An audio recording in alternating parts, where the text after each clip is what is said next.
I don't have a lot of time, so I'm going to try to make it through this quick. But how many of us growing up, when we would break things, we would try to hide it from our parents? I know growing up, I would hide certain things from my parents, or at least try, just because I was afraid that they were going to be upset that I broke something or did something wrong. And I say growing up, but this story is a couple years ago probably. But there was this one time where Matt and Savannah were at my house, and they started messing with each other and ended up bumping into the couch and knocked a lamp off of a table that was next to the couch. And they kind of started freaking out. My mom wasn't there at the time, and so what they did, and what I let them do, is just try to set the top of the lamp back on the base instead of telling her. And looking back, it was a really stupid mistake. We should have just told my mom, like, how is she not going to find out that her lamp's broken? And I'm not telling this story to throw them under the bus or anything, but it was kind of my responsibility to tell my mom, and I decided that it'd be better not to. And so, to this day, my mom still doesn't know it's broken. No, I'm just kidding. She's right there, and like 10 minutes after that, she ended up finding out. Yeah. And I actually got in more trouble than they did, just because I didn't tell her that it was broken, and I hid it from her. And so I ended up getting in more trouble, even though I didn't cause it, than they did for causing it. But I feel like that happens a lot in our lives, in our spiritual lives, is we hide our brokenness, and it's not always caused by us. Sometimes it's caused by other people. But by hiding our brokenness, it ends up hurting us more than helping us in the long run. That's right. Because we feel like by not telling God, He's not going to find out. By not telling others, they're not going to find out. So then we become better by not telling people about our brokenness, whether or not it's caused by us or caused by other people. Even if the path of brokenness we're on isn't our fault, even if we've been broken by others, by people we thought loved us, by people we look up to, if we're not honest and open about our brokenness, it will only get us in more trouble. 2 Corinthians 12:7-10 says, "So to keep me from becoming conceited because of the surpassing greatness of the revelations, a thorn was given me in the flesh, a messenger of Satan to harass me, to keep me from becoming conceited.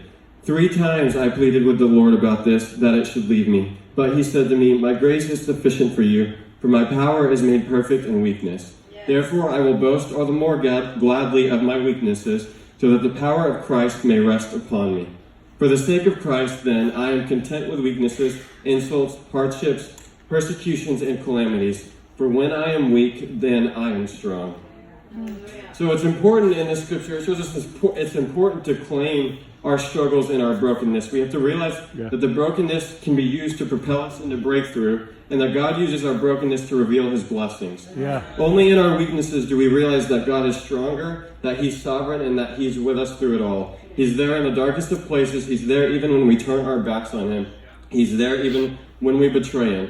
And it's because of His love that we must be willing to step out in faith. We can't expect to see God moving in our life if we're not first willing to move for Him. If we're not willing to share our brokenness with those that we're in fellowship with, God can't fully trust us with the plans He has for our life. If we're not willing to share the bad parts, the things that build community and things that build trust with other people, He can't trust us to step out in faith when He asks us to do things and with the plans He has for our life. Does that mean He doesn't love us or that He isn't with us in our brokenness? Of course not. It just means that in order to overcome our brokenness, in order to overcome the winter that we're going through and enter into the spring that God wants us to be in, we have to be willing to stop wearing our turtlenecks, sweaters, pants, and things that hide what's underneath, and we have to be more open with those that are around us. Matthew 16:25-28 says, "For whoever would save his life will lose it, but whoever loses his life for my sake will find it. For what will it profit a man if he gains the whole world and forfeits his soul?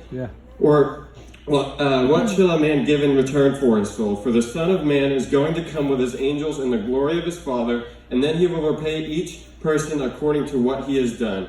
Truly I say to you, there are some standing here who will not taste death until they see the Son of Man coming in His kingdom." Whether we like it or not, God's told us what's going to happen to those that don't decide to walk in His greatness and walk in the plans that He has for them. Matthew 7:13-14 says, "For the gate is narrow and the way is hard that leads to life, and those who find it are few. Stepping out requires commitment. You have to be all in. You can't do it half-heartedly. Jesus didn't die half-heartedly on the cross. He didn't only give half his life for us. That's right. Why shouldn't we be able to lay our lives down as he did? Why shouldn't we be able to wholeheartedly give our lives for the calling he has in our lives and the plans he has? Jesus' story is too important for us to let our pride get in the way. I just want y'all to realize how important y'all are and that there's a better option out there. Brokenness isn't the only option. You don't have to carry that weight on your shoulders that you've been carrying. It's not yours to carry. Jesus already carried it for you. He already bore that weight, and he did it because he loves you. But that's all I have for you guys. Up next, Chloe's going to do her short sermon as well, so y'all give it up for Chloe.